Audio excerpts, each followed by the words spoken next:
Hey everyone, I saw that I had a game by Morphy that I had posted earlier, so I think I'm going to post the second game that I think is really famous by him. And then I'll probably do a couple of videos in the London system next because people seem to like that, and I had a few already. So let's dive right in. Morphy is white versus Duke Karl, who's black, and Morphy plays e4. So skip the first couple of moves because they're not really that special. Okay, this is this mainline Philidor, and now black diverges from the correct moves. I think black has a few options here, but anyway, this is just wrong, and I've seen this online a few times, which is surprising considering how famous this game is. So anyway, so Morphy can immediately start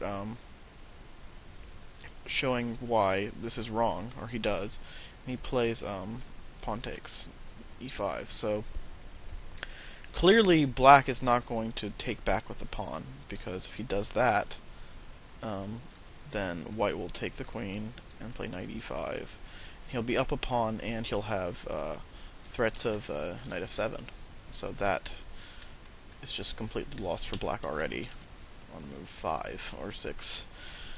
So black is kind of forced into playing bishop takes f3. Of course, white's going to take back with the queen and pawn takes. And now this move is also fairly obvious. It's a bishop c4. So now white is just simply threatening mate, like a scholar's mate type of thing. And black can defend a few ways, but there's only one reasonable way, I think, to defend this. Although, in retrospect, queen e7 might not be so bad. I'm just thinking of the...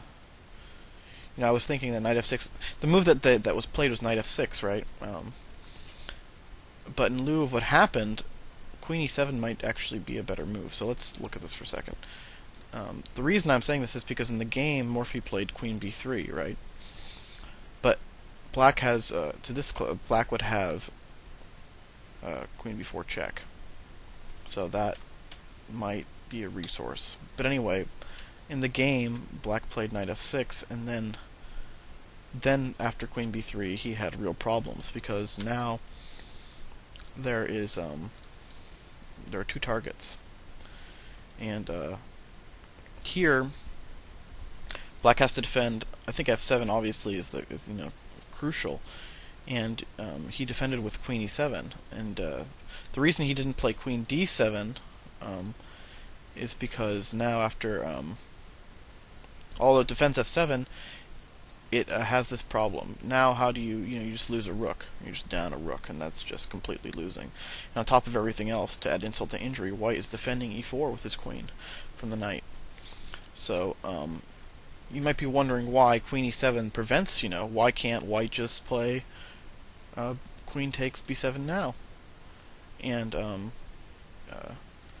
he can, but and he'll have a better position, but black won't lose a rook because he'll have a queen b4 check, and then they'll exchange queens, like this check, and something like simple, and black's down a pawn, but he's not lost, so, or not yet anyway.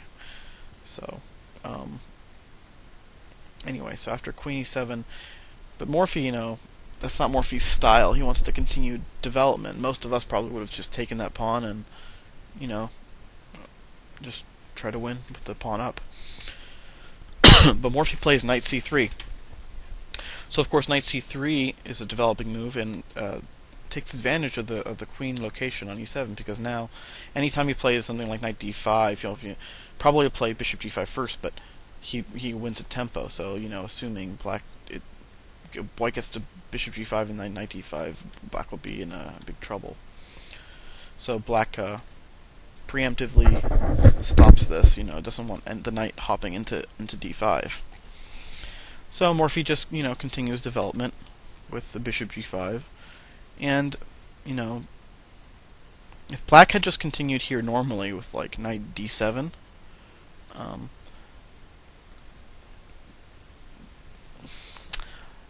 he'd probably Morphy would just take on b7. So I'm not sure what else you can play here. So I'm looking at the computer analysis, and the computer analysis says to play knight a6 here.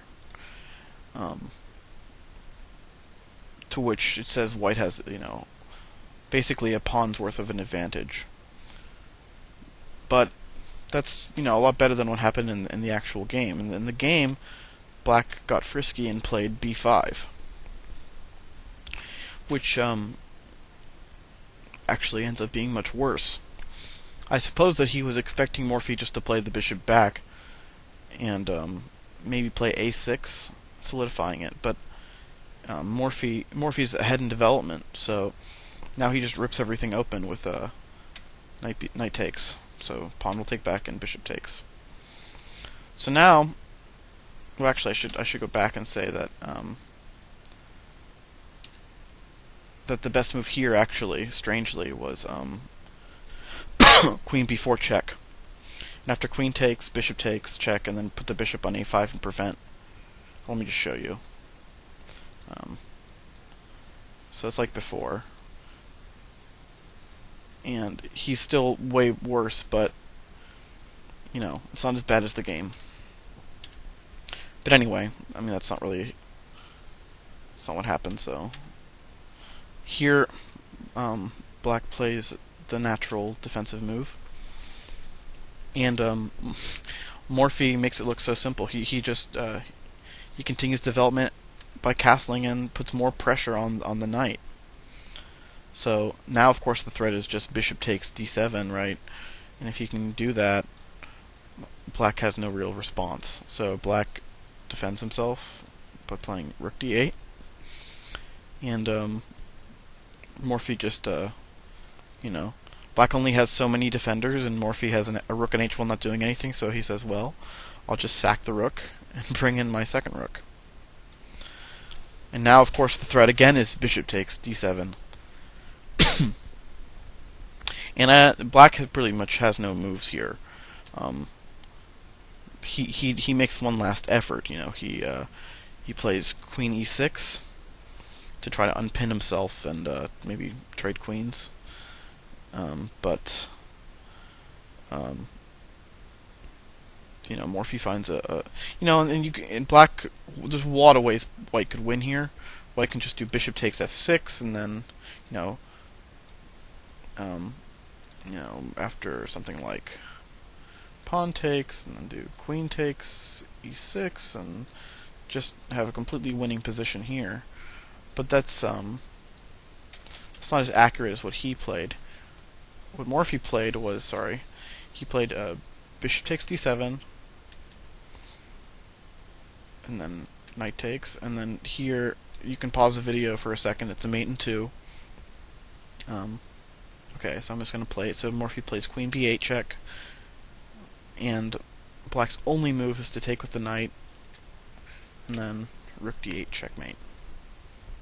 It's a really short game. It's only 17 moves, but it's quite pretty. And yeah, so make sure you develop your pieces correctly. And I don't think there's that many more really super famous Morphy games besides those two. There are lots of obviously famous games, but these are like the ones that everybody knows.